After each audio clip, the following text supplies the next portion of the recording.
Hola queridos amigos, lectores y escuchas, hermanos en Cristo Jesús. Soy Chuchín, el lector del Catecismo. Continuaremos, como todos los días, con un nuevo capítulo del Catecismo. Iniciamos. En el nombre del Padre, del Hijo y del Espíritu Santo. Amén. Señor Jesús, danos la fuerza y danos fe, caridad y esperanza. Te suplicamos, Señor, que bendigas este espacio y a todas las personas que nos ven, que nos escuchan, a todos nuestros hermanos en todo el mundo entero, protégelos. Sobre todo también a la iglesia y a los pastores de la iglesia. Oh Jesús, pastor eterno de las almas, dígnate mirar con ojos de misericordia esta porción de tu grey amada. Suscita en tu iglesia vocaciones sacerdotales, consagradas y laicales para extender tu reino. Te lo pedimos por la Inmaculada Virgen María de Guadalupe, tu dulce y santa Madre. Oh Jesús, danos vocaciones según tu corazón. Amén. Bueno, todo esto en el nombre del Padre, del Hijo y del Espíritu Santo. Amén. Bueno, recuerden que vamos iniciando siempre con Amoris Laetitia. Vamos anticipándonos un poquito, es decir, ensamblando un poquito con el catecismo, va de la mano todo lo que nos dice. Y llegamos al punto número 20 de el título referente a un sendero de sufrimiento y de sangre. Se escucha un poco feo, pero tiene su objetivo este comentario, esto que nos dice esta exhortación apostólica. Dice, es un sendero de sufrimiento y de sangre que atraviesa muchas páginas de la Biblia, o sea, toda la historia de nuestras generaciones. A partir de la violencia fratricida de Caín sobre Abel y de los distintos litigios entre los hijos y entre las esposas de los patriarcas Abraham, Isaac y Jacob, llegando luego a las tragedias que llenan de sangre a la familia de David, hasta las múltiples dificultades familiares que surcan la narración de Tobías o la amarga confesión de Job, abandonado, ha alejado de mí, a mis parientes, mis conocidos me tienen por extraño, hasta mi vida repugna a mi esposa, doy asco a mis propios hermanos. Y lo podemos encontrar en la Biblia, en Job 19, versículos del 13 al 17, y ahí está este mensaje. Todos, para llegar a estos tiempos, sufrimos desde nuestros antepasados para la gloria de Dios. Un sendero de sufrimiento y de sangre. Reflexionemos un poquito. Vámonos con el catecismo que dice, el capítulo 3, los sacramentos al servicio de la comunidad, en el punto 5, bienes y exigencias del amor conyugal. En este seguimiento dice el numeral 1643, el amor conyugal comporta una totalidad en la que entran todos los elementos de la persona, reclamo del cuerpo y del instinto, fuerza del sentimiento, de la afectividad, aspiración del espíritu y de la voluntad.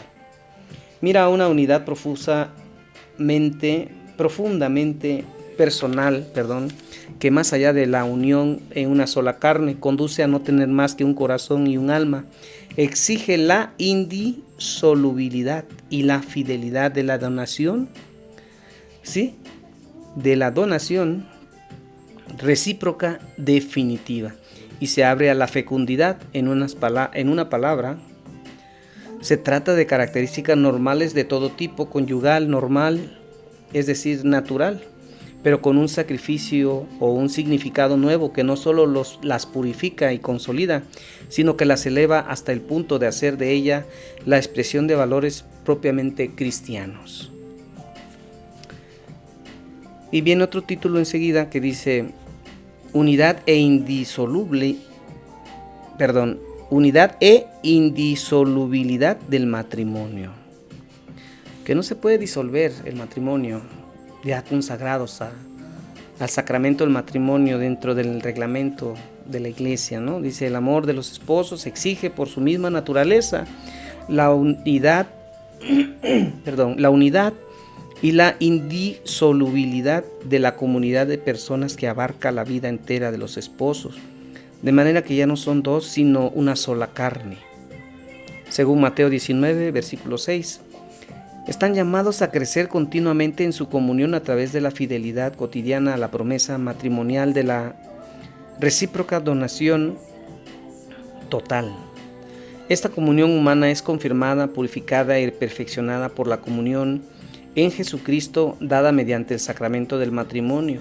Se profundiza por la vida de la fe común y por la Eucaristía recibida en común. En el numeral 1645 dice, la unidad del matrimonio confirmada por el Señor aparece ampliamente en la igual dignidad personal que hay que reconocer a la mujer y al varón en el mundo. Es decir, en el mutuo y pleno amor. La poligamia es contraria a esta igual dignidad de uno y otro, y al amor conyugal que es único y exclusivo. O sea, no podemos tener 2 o 3 mujeres, ojo varones. La poligamia eso significa, pero está en contraria a darle la dignidad al hombre, pero también pues, a la mujer, ¿verdad? Porque debe de ser fiel, único y exclusivo. Y dice otro título, la fidelidad del amor conyugal.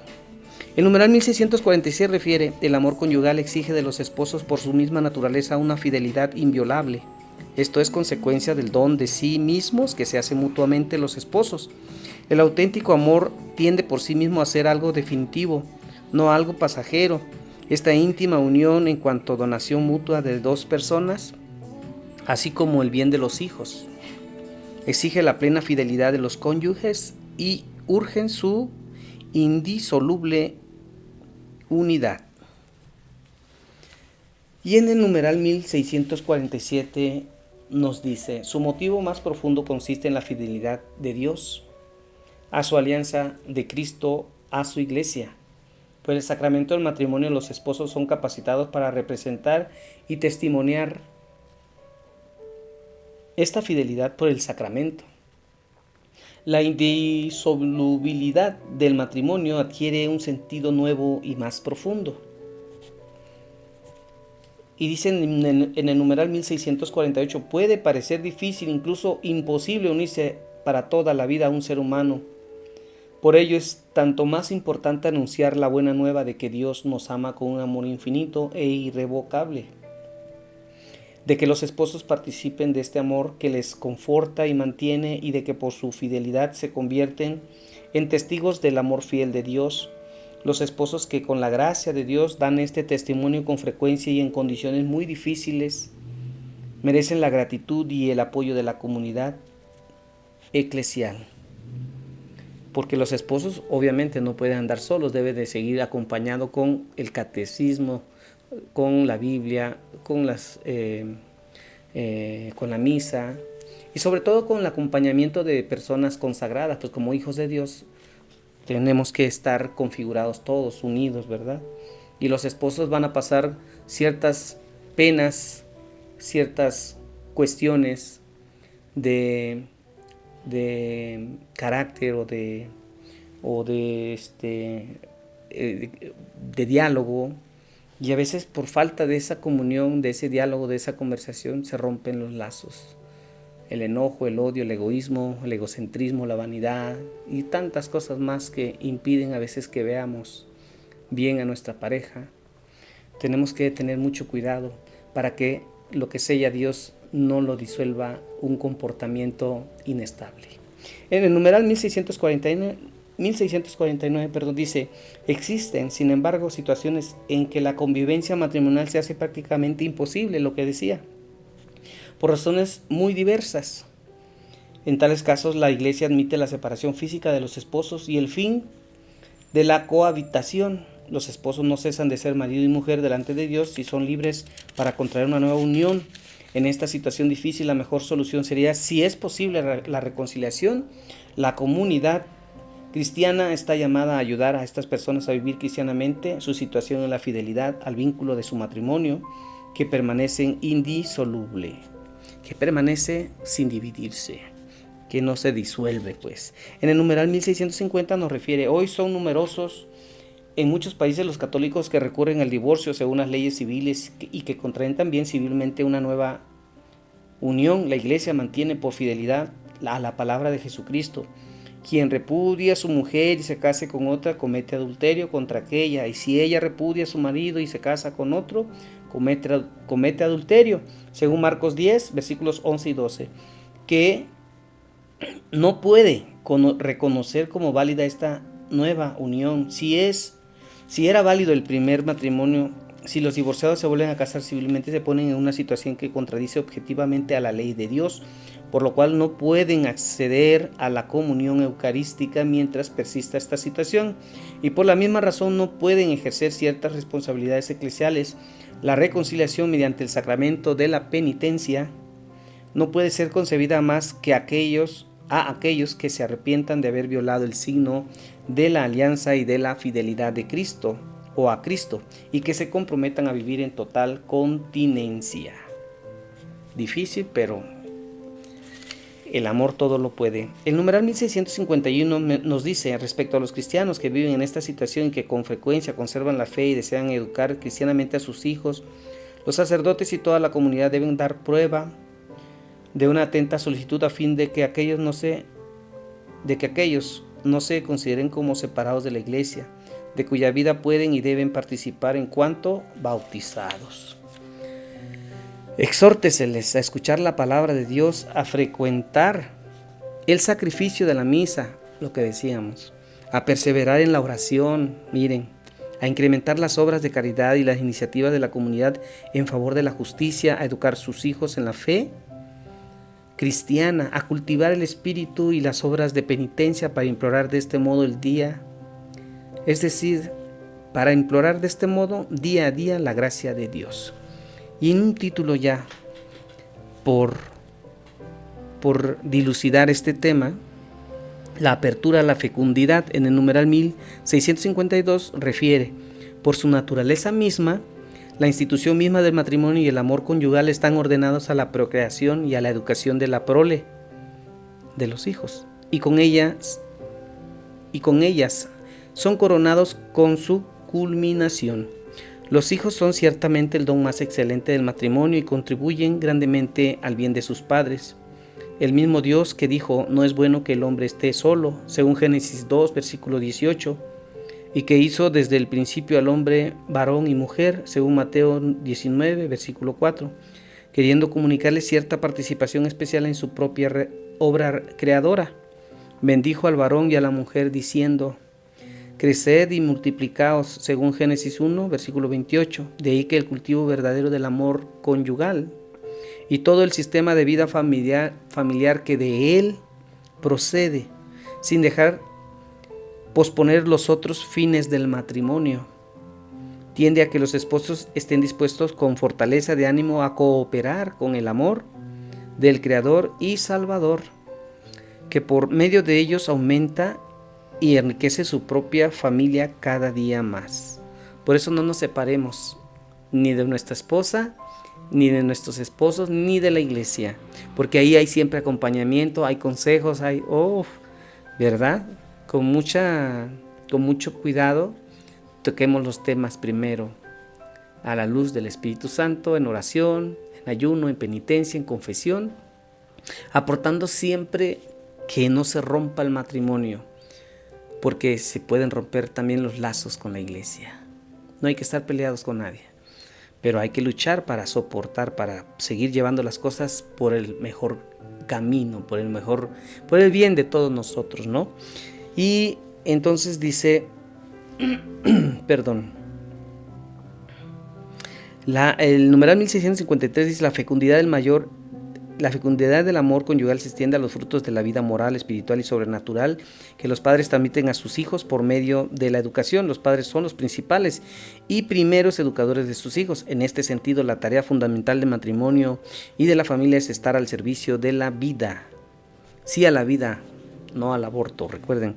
El numeral 1654 también nos dice: sin embargo, los esposos a los que Dios no ha concedido tener hijos pueden llevar una vida conyugal plena de sentido, humana y cristianamente. Su matrimonio puede irradiar una fecundidad de caridad, de acogida y de sacrificio. Es decir, si no podemos tener bebés por algún problema genético o porque lo permite Dios de esta manera, pues bueno, podemos irradiar, o sea, llevar luz a otros corazones por medio de la iglesia, por medio de su consagración al matrimonio y ser felices, ¿verdad? Y hay otras formas también de obtener a un bebé, adoptándolo o buscando muchas maneras de cómo poder hacer más grande la familia. Bueno, queridos amigos, lectores y escuchas, hermanos en Cristo Jesús, les deseo una bendecida comunión, una bendecida cuaresma. Se acerca pronto Semana Santa. Que Dios les bendiga abundantemente. Recuerden darle like, compartir y suscribirse.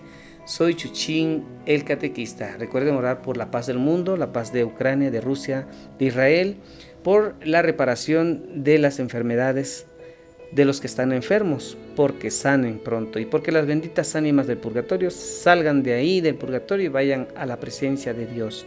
Y también por las personas que no conocen a la iglesia, que no conocen la salvación, la vida eterna, a los ángeles y toda la vida terrenal desde el aspecto espiritual y amoroso de Jesús y de María.